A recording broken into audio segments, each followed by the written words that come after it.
is Christian Devotional Conference Ministry.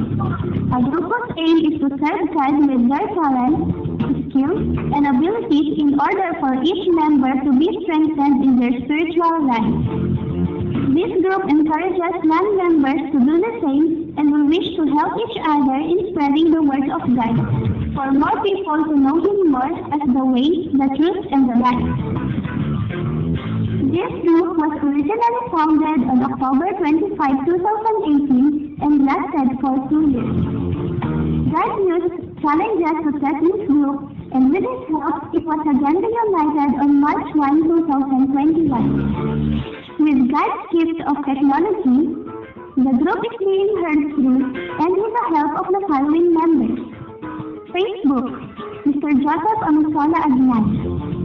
Messenger, Mr. Eljan Bragay. YouTube, Mr. Ronaldo Buenaventura. But of course, you can have our connectors via trunk line where activities are originally held. Before we start our Bible study for tonight, let us hear the CDCM United theme song that was composed by Mr. Joseph Agnan.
magandang oras po sa ating lahat. Narito na naman po tayo upang ating po isukayan ang study po natin. Pero bago po lahat, shout out po muna sa ating mga YouTube channel at yung mga nasa room, sa Messenger room, sa Facebook Live. Yan, magandang oras po sa inyo lahat. So, bago po tayo magsimula, atin po munang pumakayan ng ating opening song mula po kay Sister Alsa May Bisiles.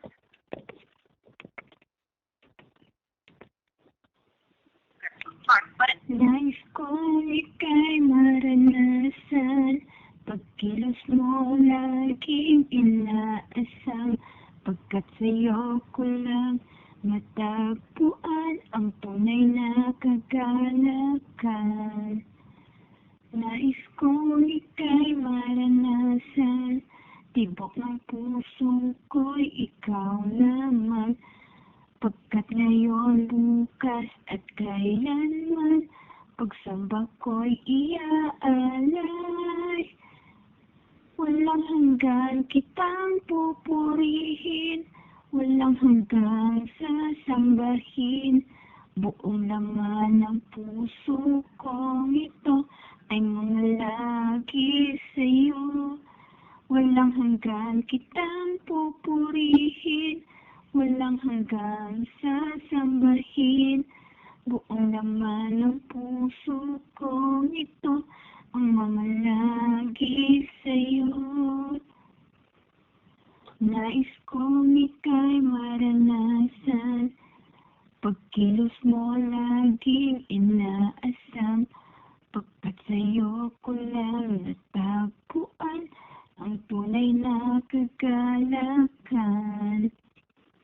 Nais kong ika'y maranasan, tibok ng puso ko'y ikaw lamang, pagkat ngayon, bukas at kailanman, pagsamba ko'y iaalay. Walang hanggang kitang pupurihin, walang hanggang sasambahin, buong laman ng puso kong ito ang mamalagi sa'yo. Walang hanggan kitang pupurihin, walang hanggang sasambahin, buong laman ng puso kong ito ang mamalagi sa'yo. Walang hanggan kitang pupurihin, walang hanggang sasambahin, buong laman ng puso kong ito ang mamalagi sa'yo. Walang hanggan kitang pupurihin, walang hanggang sasambahin, buong laman ng puso kong ito ang mamalagi sa'yo. Buong laman ng puso kong ito ang mamalagi sa'yo.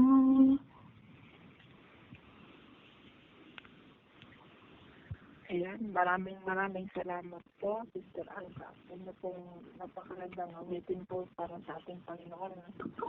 Ayan. At bago po tayo tumungo, shout out po muli sa mga ka-YouTube channel. Ayan, nawa po paki-like and share niyo po ito, and para sa mga kamag-anak niyo po, paki-share niyo po para naman may marami silang matutunan about the Word of God. Ayan. Kaya so wala pong ating opening prayer ngayon.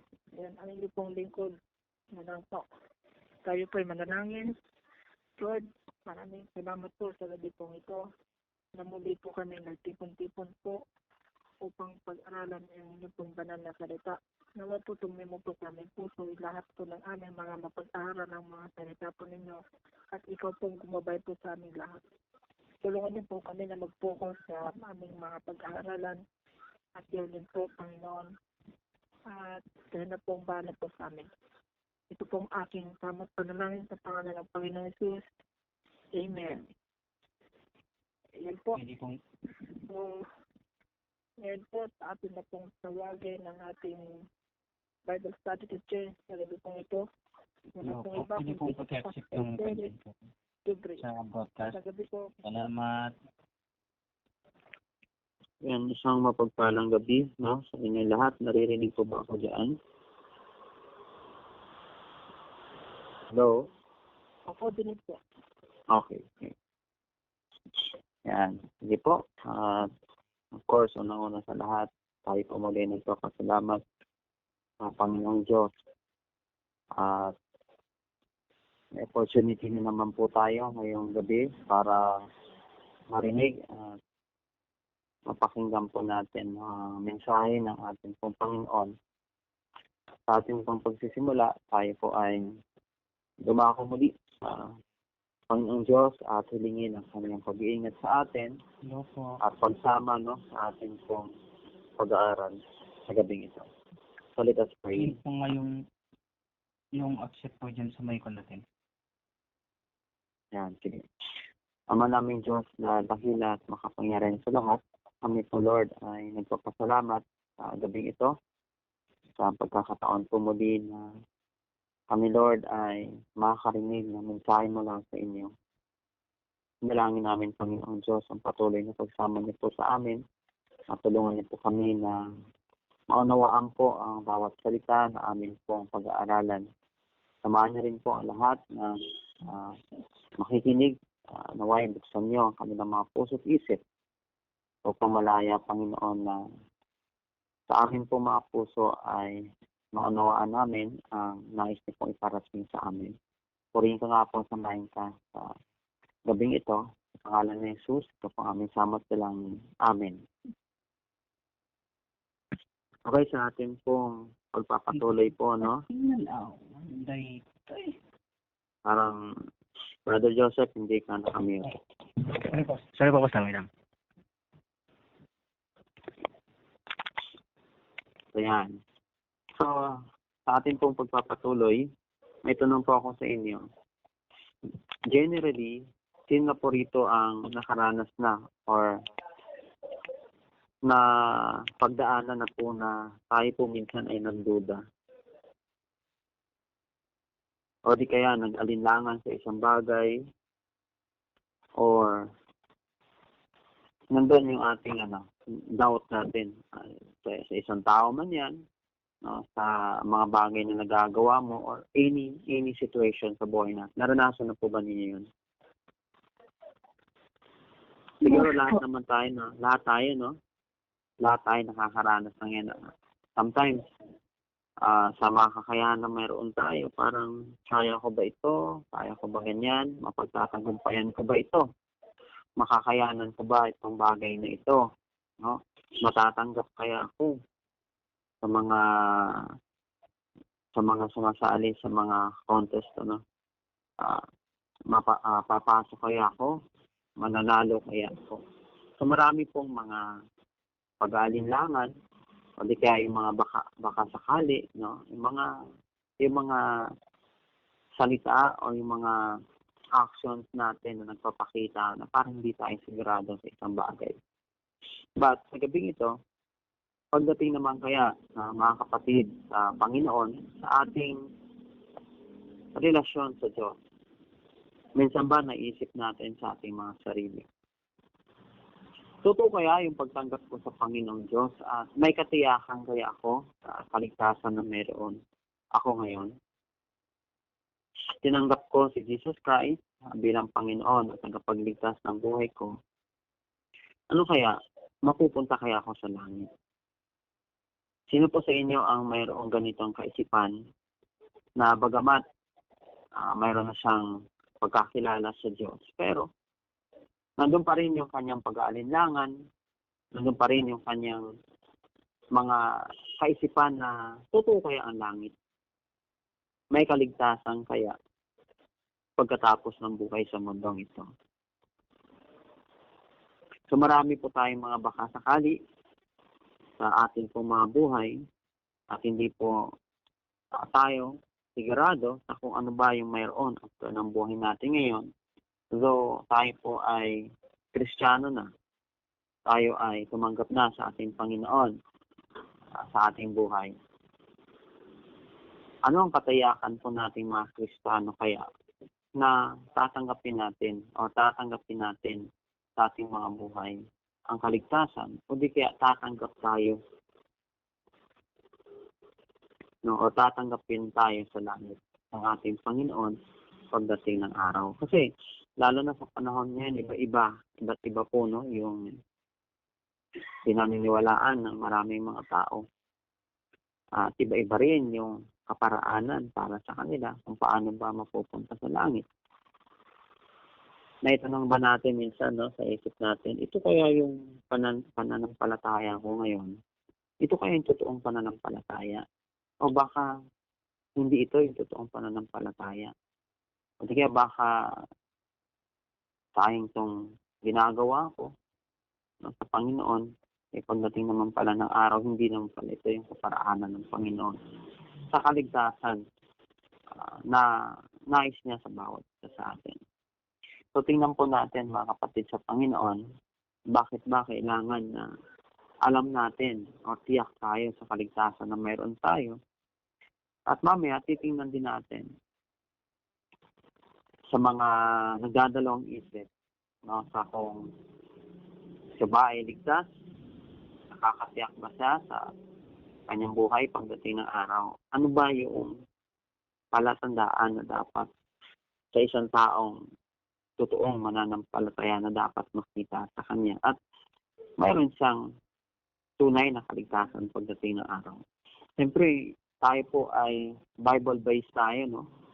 So, titingnan natin yung salita ng Diyos, ano ba ang sinasabi, ang pangako ng Panginoon, hindi kaya dapat makita o mag-manifest sa atin bilang kanyang anak upang totoo maranasan natin yung kaligtasan na sinasabi ng Biblia sa atin. So, tingnan po natin ang mga talata sa unang Juan, kabanata 5, talatang 11 hanggang 13. So, pakinggan po natin ang sinasabi po rito. 1 John, chapter 5, verses 11 up to 13. Ganito pong sabi sa talata pong 11. At ito ang pangako ng Diyos na tayo'y bibigyan niya ng buhay na walang hanggan, at ang buhay na ito'y nasa kanyang anak. Verse 12, ang sinumang nasa kanya ang anak ng Diyos ay may buhay na walang hanggan. Ngunit ang sinumang wala sa kanya ang anak ng Diyos ay walang buhay na walang hanggan. Last verse 13, isinusulat ko ito sa inyong mga nananampalataya sa anak ng Diyos upang malaman ninyo mayroon kayong buhay na walang hanggan. So, praise God po, no? So, ang sabi po dito sa unang Juan, kabanatang ito po sabi dito sa unang Juan, sa mga talata po na napakinggan po natin, kabanatang 5, talatang 11 hanggang 13. Ito yung dahilan kung bakit isinulat ito, no, ng Panginoong Diyos sa atin. No? Sa verse 13, sinabi doon, para ipaalam sa bawat isang nananampalataya, no, na mayroong buhay na walang hanggan. So, isang pangako, no, ang sinasabi dito ng Panginoon. At ano ang pangako na yon? Ang pangako ay ang buhay na walang hanggan. So, kaya nga, kapag tayo po ay hindi nagbabasa ng salita ng Panginoon, hindi natin malaman yung pangako na ito at magkakaroon nga tayo ng doubt sa ating mga sarili kung totoo ba talaga ang sinasabi, no? Dahil dito mismo sa Biblia, isinasabi ng salita ng Diyos kung ano yung pangako ng mga taong mayroong connection sa Panginoong Jesus. At ang pangako na binabanggit nito ay ang buhay na walang hanggan. So now, titingnan po natin sino-sino at paano ba natin makakamtan ang pangako na ito ng Diyos ng buhay na walang hanggan. So marami pong mga binabanggit sa mga talata po ng Biblia kung paano ba natin makakamtan itong pangako na ito ng Diyos. Sa talata po na binasa natin, maliwanag na sabi doon, no? Sa verse 11, ang sabi niya, at ito ay pangako ng Diyos na tayo'y bibigyan niya ng buhay na walang hanggan. So mismo ang Diyos nagsabi nito. At ang pangako na yon ng buhay na walang hanggan ay matatagpuan natin sa kanyang anak. So in verse 12, ang sinumang nasa kanya ang anak ng Diyos ay may buhay na walang hanggan. Ngunit ang sinumang wala sa kanya, ang anak ng Diyos, ay walang buhay na walang hanggan. So maliwanag dito na mga kapatid sa Panginoon, na isa lamang po yung bagay na masasabi natin, makakamtan po natin yung pangako ng Diyos kung nasa Kanya ang anak ng Diyos. At sino ba ang anak ng Diyos? Yun ay walang iba kundi si Jesus Christ. No, kapag nasa buhay natin, no, kapag kilala natin ang anak ng Diyos na walang iba kundi si Jesus Christ, isa po ito, no, sa mga palatandaan o masasabi natin kung paano po ng isang tao ay maliligtas at mapapasa kanya ang pangako ng Diyos. So kaya nga sa atin po sa gabing ito, na wala po tayong personal na pagkakilala sa Panginoong Jesus. Tiyak na nandun yung doubt mo. No, kung ang pinaniniwalaan natin hindi si Jesus Christ, kundi ang isang grupo, no, o di kaya ang isang tao na nagsasabing ganito, ganyan, talagang nandoon yung doubt mo, no? Mag-aalinlangan ka sapagkat hindi ito yung sinasabi ng Biblia sa atin. Dahil ang maliwanag po na sinasabi ng Bible dito sa ating nabasa kanina na kapag tayo may pagkakilala sa kanyang anak, no, wala iba kundi si Jesus Christ, isa pong dahilan ito kung bakit dapat hindi tayo nag-aalinlangan. No? Kung ikaw ay may personal na pagtanggap sa ating Panginoon, bilang ating tagapagligtas, kilala mo siya sa iyong buhay at mayroon kang relasyon, no, sa Kanya. Dapat hindi na tayo mag-aalinlangan sapagkat ito yung katiyakan sinasabi ng Biblia na makakamtan po natin o matatamo natin yung pangako ng Diyos at yun ay ang buhay na walang hanggan. Ano pa ang sinasabi, no, ng Biblia sa katiyakan na tayo po ay mayroong buhay na walang hanggan? Tingnan natin yung Juan. Dito rin sa kabanata 5 at talata naman po ay 29, no? Sabi niya rito, sila'y babangon mula sa kanilang mga libingan, ang mga gumagawa ng mabuti, ulitin natin, ang mga gumagawa ng mabuti ay bibigyan ng buhay na walang hanggan. At ang mga gumagawa ng masama ay mapaparusahan o parurusahan. So dito naman sa Juan kabanatang 5, talatang 29, sinasabi dito yung mga taong gumagawa ng mabuti. So, ano ba ang mga halimbawa, no, ng paggawa ng mabuti? Magbigay nga po tayo ng mga halimbawa, no, na paggawa ng mabuti.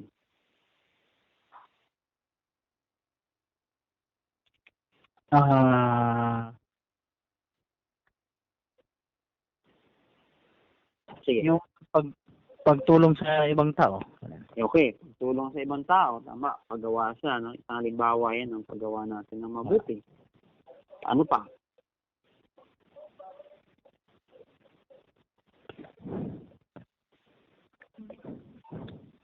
Halimbawa po ng paggawa ng mabuti. Pagpapanangin na. Praying each other. Ano daw? Praying each other. Praying each other. Nananalangin, no, sa bawat isa or pinapanalangin, no, ang bawat isa. Okay, paggawa ng mabuti. Okay? Meron pa po ba?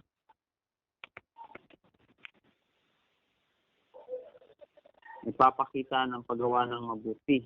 Pagsunod sa magulang, di ba? Yan ay paggawa ng mabuti, paggalang sa mas nakakatanda sa atin. So, marami pong mga bagay na masasabi natin na nagpapakita ng paggawa ng mabuti. Pero ang tanong ko sa inyo mga kapatid sa Panginoon, ito kaya, ang paggawa kaya ng mabuti na nabanggit natin, ito kaya yung isa sa mga kaparaanan para makamtan natin yung pangako ng Diyos ng buhay na walang hanggan? Ito ba yung mabuti na tinutukoy dito? O kung hindi ito, ano kaya ang ibig sabihin ng mga gumagawa ng mabuti? Sa tingin nyo, ano kaya ibig sabihin ng Panginoon dito na makakamta ng isang taong gumagawa ng mabuti ang pangako ng Diyos at yun ay ang buhay na walang hanggan?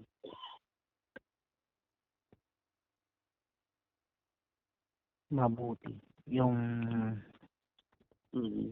Ang paggawa ba ng mabuti, ito ba ay kaparaanan ng Diyos para makamtan natin ang buhay na walang hanggan? Kasi ito sinasabi niya dito sa passage natin o sa talata natin, di ba? Ang sabi niya, makakatanggap ng buhay na walang hanggan ang mga gumagawa ng mabuti. At ang gumagawa naman ng masama ay sila ay mapaparusahan. Ibig sabihin, ang mga sumusunod ba sa magulang, no, nananalangin, di kaya tumutulong sa kapwa, tao, ito ba yung tinutukoy na paggawa ng mabuti para tayo po ay maligtas, makamtan natin yung patiyakan, no, ng kaligtasan natin pagdating ng araw? I think so. But ito po kasi is bunga po ng unang-una yung pananampalataya muna. While beyond the faith, this is the yung bunga ng pananampalataya, paggawa ng mabuti. Tama na. Exactly, no, Brother Joseph. So, sa lahat po na nandito, tandaan po natin na ang binabanggit po dito ng paggawa ng mabuti ay hindi po ito yung gagawa ka ng mabuti para maligtas ka, no? Kasi marami po sa atin na talagang gumagawa ng mabuti pero walang relasyon sa Diyos. Walang pagkakilala sa Diyos. Gumagawa sila ng mabuti. Pero sabi nga, tama si Brother Joseph, na ang paggawa ng mabuti dito, ang tinutukoy po rito is yung bunga, no, ng pananampalataya. Kasi lagi nating sinasabi dito, no, sa ating Bible study, lalo sa mga previous na lessons po natin, na posible sa isang tao na gumawa ng mabuti kahit na wala siyang kinikilalang Diyos. Posible yun, no? But imposible sa isang mananampalataya o may pagkakilala sa Diyos na hindi siya gagawa ng mabuti, no?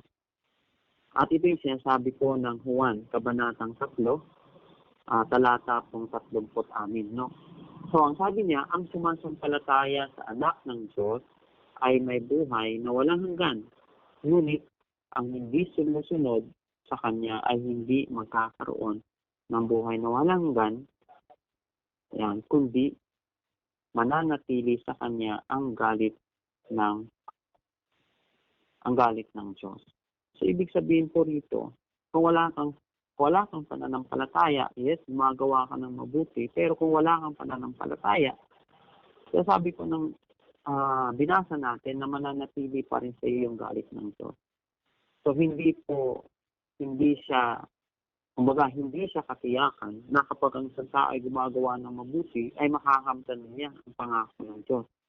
Hindi naman natin sinasabi dito na mali ang sumunod sa magulang, na mali ang tumulong sa kapwa natin, mali ang manalangin, na mali ang mag-church, dumalo sa mga itong gawain. Tama lahat ng yon. Pero pagdating sa kaligtasan, hindi ito yung kaparaanan ng Diyos. Gumagawa ang tao ng mabuti sa kanyang kapwa dahil ito ay bunga ng kanyang pananampalataya, no? So, ang sumasampalataya lamang, no, sa ating Panginoon, sa anak ng Diyos, no, kay Jesus Christ, ang makakamit niya ang katiyakan ng buhay na wala hanggan. So, mula po sa mga talatang nabasa natin, nakita natin doon kung ano ang pangako ng Diyos.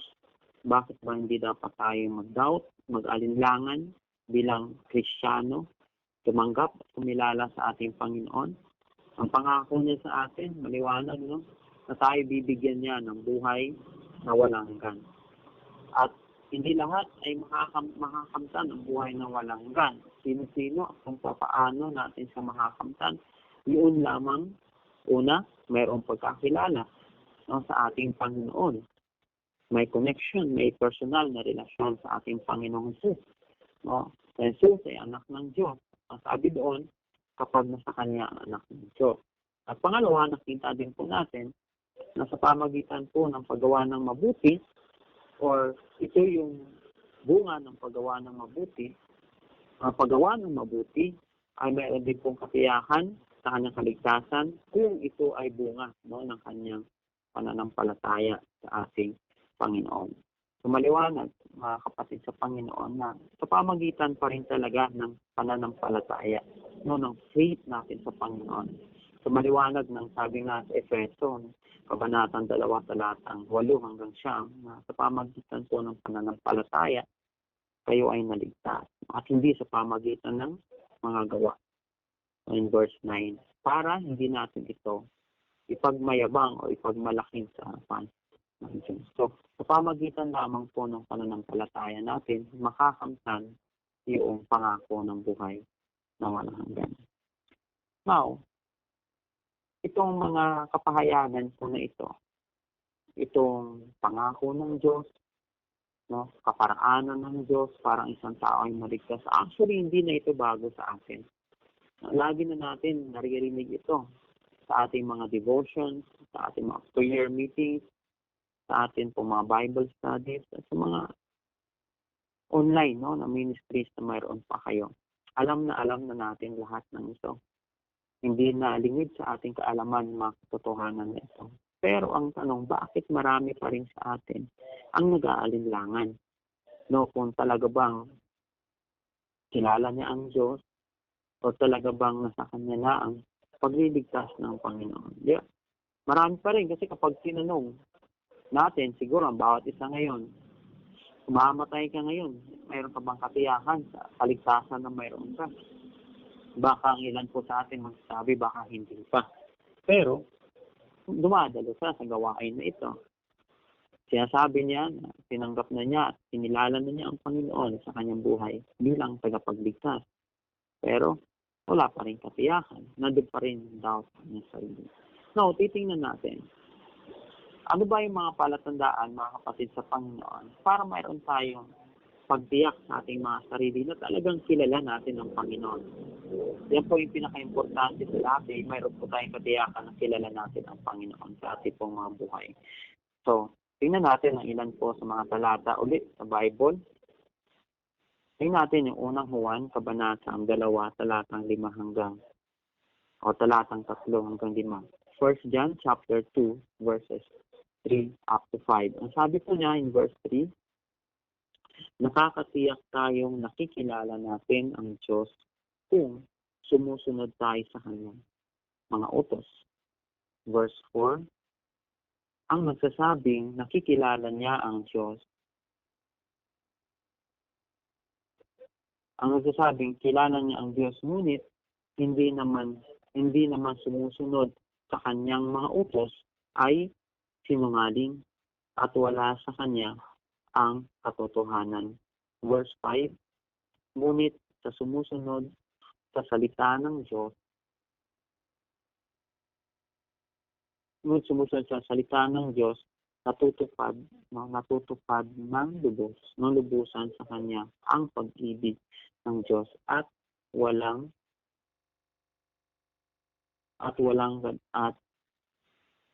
pasensya na po, no? At sa ganitong paraan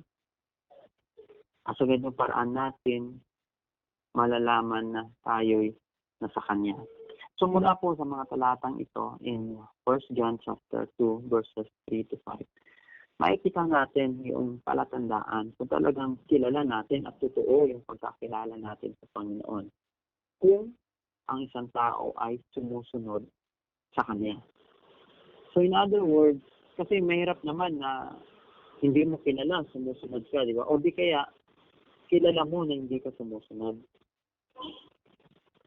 So mapapatunayan natin kung talagang kilala natin ang Panginoon at nasa atin, no, ang ating Panginoon kung sumusunod tayo sa Kanya. Kaya nga sabi po ni Jesus Christ, diba, sa John chapter 10, na ang kanyang mga tupa ay sumusunod sa Kanya, kilala, no, ng kanyang mga tupa, ang kanyang boses.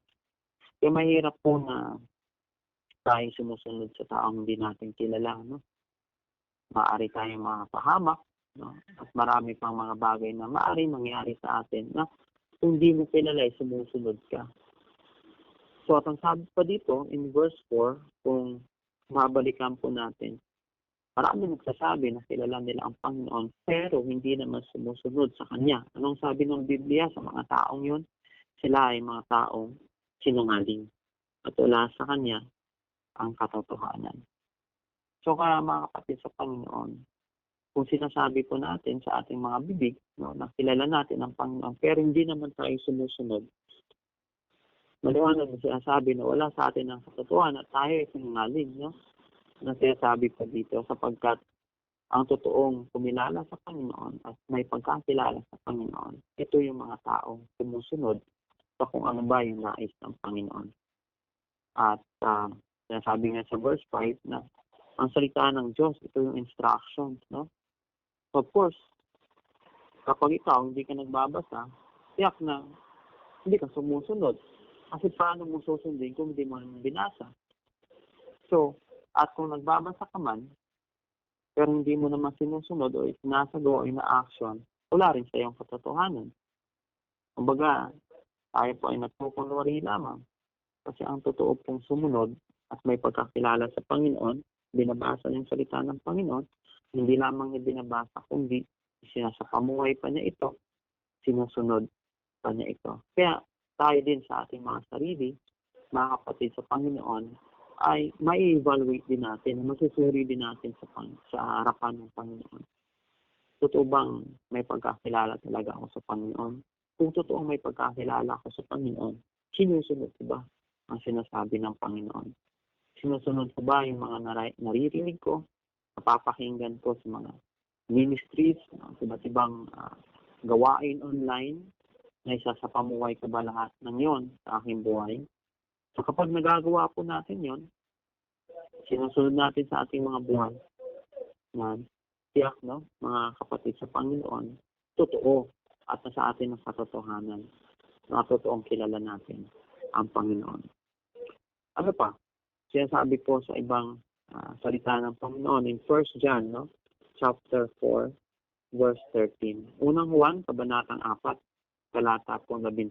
Sabi niya, nalalaman natin tayo'y nasa Diyos at ang Diyos ay sumasa atin sapagkat ibinibigay niya sa atin ang kanyang Espiritu.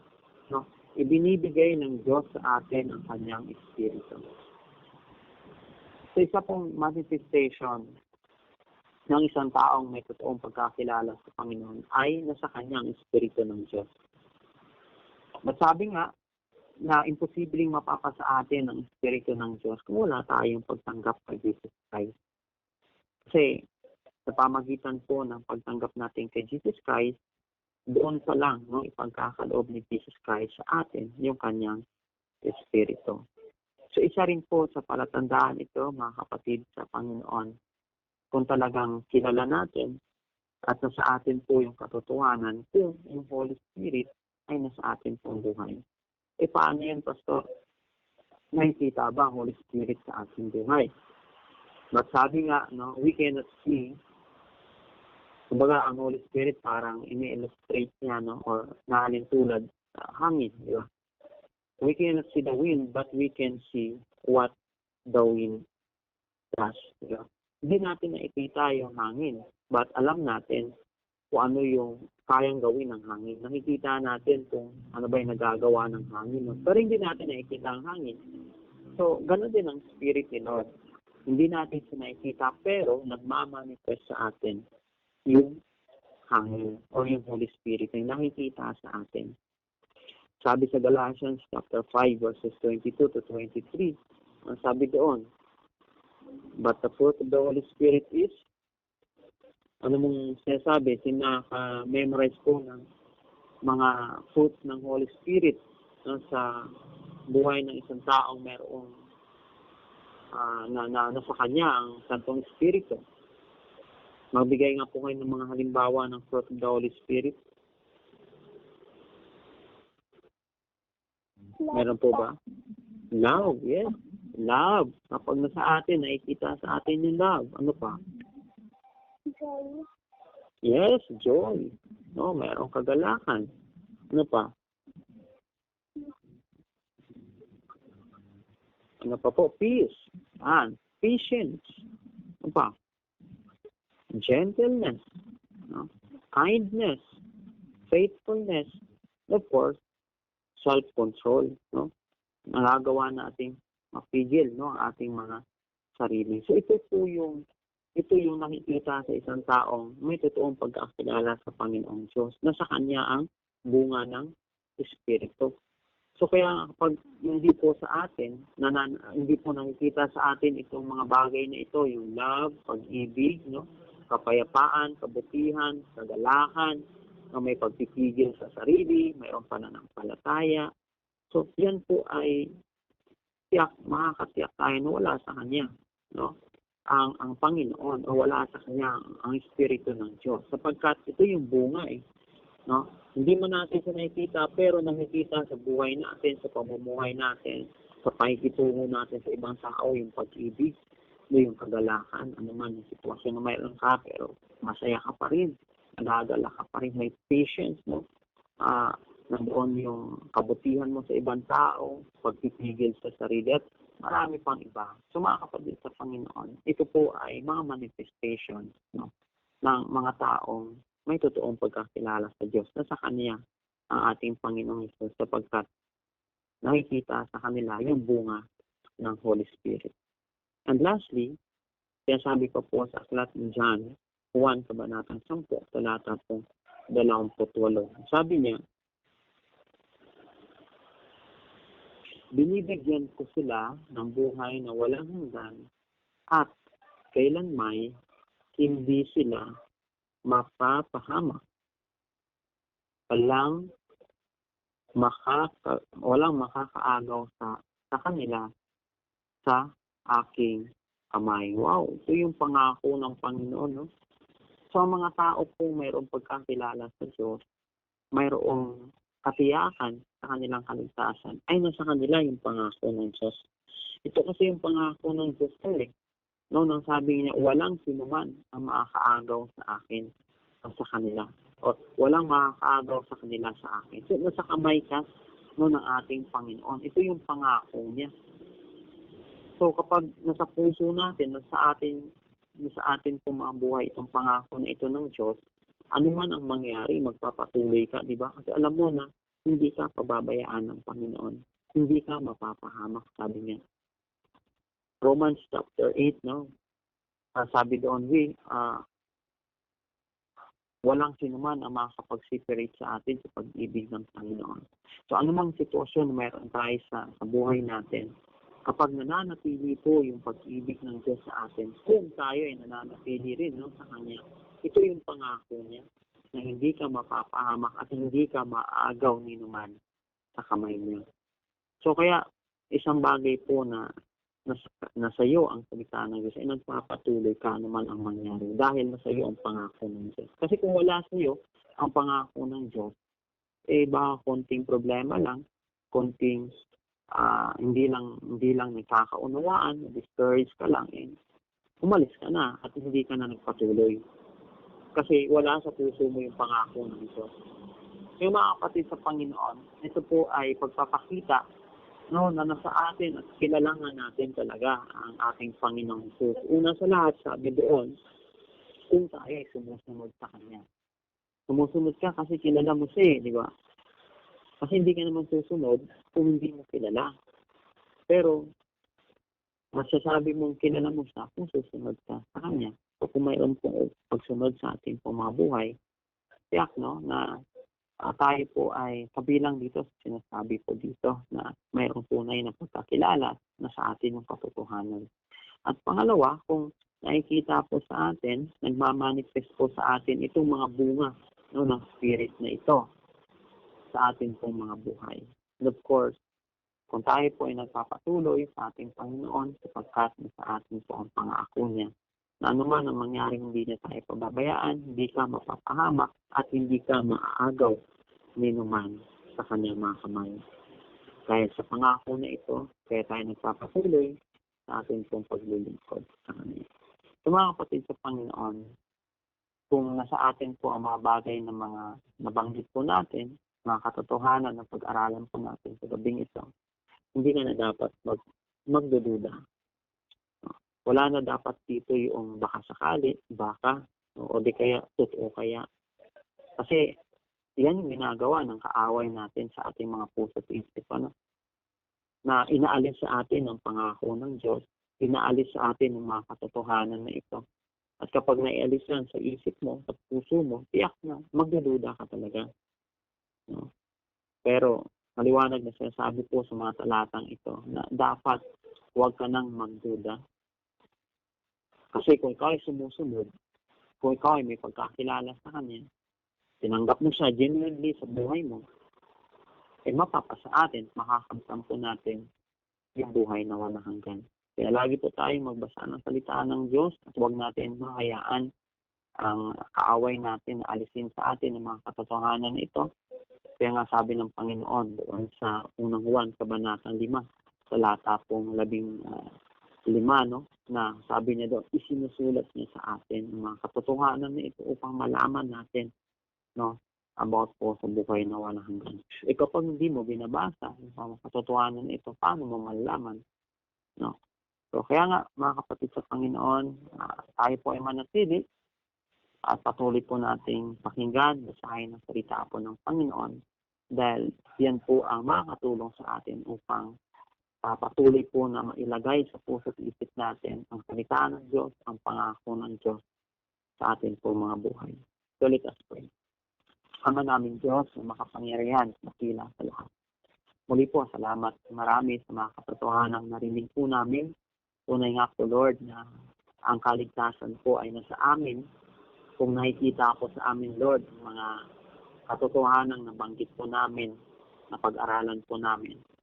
At isa lamang naman po talaga, Panginoon, ang katiyakan po ng kaligtasan po na ito. Yun ay ang pagkakaroon po namin, Panginoon, ng personal na kaugnayan po sa inyong anak na si Jesus. Dahil sa pananampalataya po, ay meron po kami buhay na walang hanggan. Kaya maraming salamat sa katiyakan na ito, Panginoon. Nawa po patuloy na palaguin niyo po kami sa aming pong pagkakilala sa inyo. At tulungan niyo po kami na magawa po namin sumunod sa lahat ng mga salita na nais niyo pong gawin at magawa po namin sa aming mga buhay. Purihin ka, Panginoon Diyos. Ito po aming samot na langin sa pangalan ni Jesus. Amen. So mga kapatid sa Panginoon, at pagpasensyahan niyo na po, mayroon po kasi kaming lights off and mouse off po dito sa church. Pasensya na po at ako po ay pasamantala pong bababa na muna sa line. See you po sa mga susunod po nating pag-aaral salita po ng Panginoon. So God bless po sa inyo lahat at magandang gabi. Ayan, maraming po, Pastor. Ayan. So, bago pang lahat, maraming pong salamat sa ating mga nandito sa frontline, sa Facebook, sa group chat, sa room, at sa mga makikinig po sa ating YouTube channel. Huwag niyo pong kalimutan na i-like, i-share, and subscribe. At i-click niyo po yung notification bell para po ma-update po kayo sa mga at gagawin po namin mga video audio po. Ayun po. And yan. So bago po tayo magtapos, atin po munang pakinggan ng ating closing song na susundan po ng closing prayer. Ang ating pong closing song nagmula po kay Sister Mary Rose Indian po.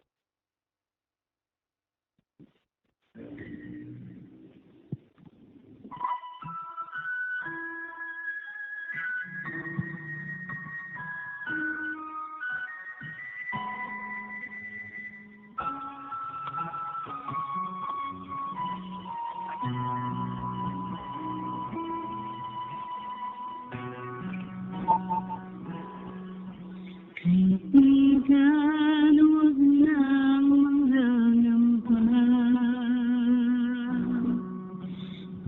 Pagkat kitang may kasama,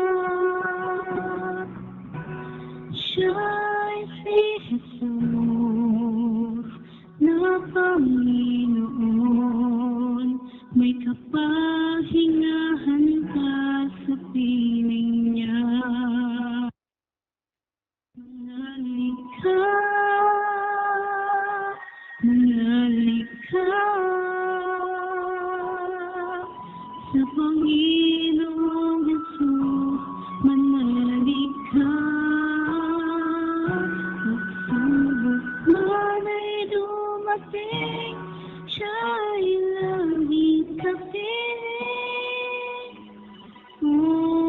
kaibigan, manahimik ka.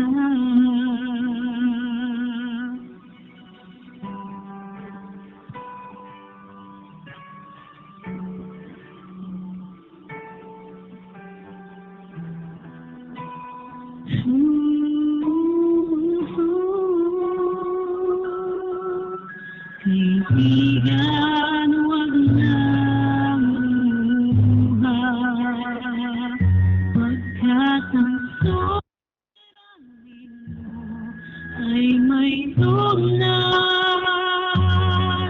Ika'y tumawag sa kanya at hiringin kanya. Siya ay iyong sandigan. Manahimik ka, manahimik ka sa Panginoong Jesus. Manahimik ka, pagsubok man ay dumating, siya ay laging kapiling.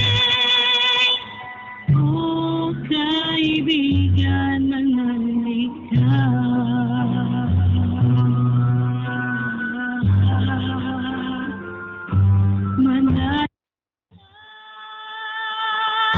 Manahimik ka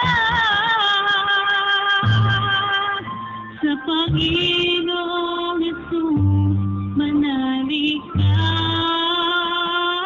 pagsubok man ay dumating, siya ay laging kapiling. O kaibigan, manahimik ka.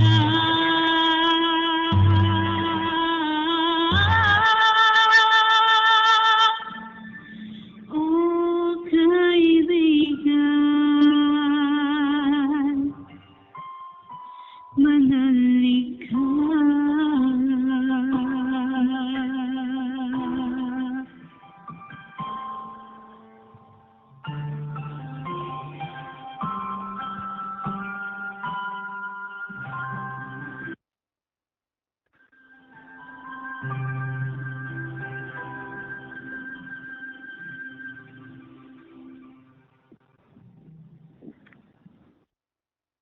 Okay, tayo po'y manalangin. Panginoon, marami pong salamat sa napakaganda po ninyong mga salita namin pong napakinggan. Salamat po sa mga sa pag-atanan po namin, Panginoon, at sa aming sa pansamantalang paghiwa-hiwalay ngayon. Nawa po tulungan niyo po kami, Panginoon. Labayan niyo po kami sa aming pagtulog hanggang sa kami po magising at sa aming buong pamilya. Ilayo niyo po kami sa mga karamdaman, sakit, at pagkaroban niyo po kami ng aming mga pangailangan, Panginoon. Ito pong aking samot panalangin sa pangalan ng Panginoon Kristo. Amen.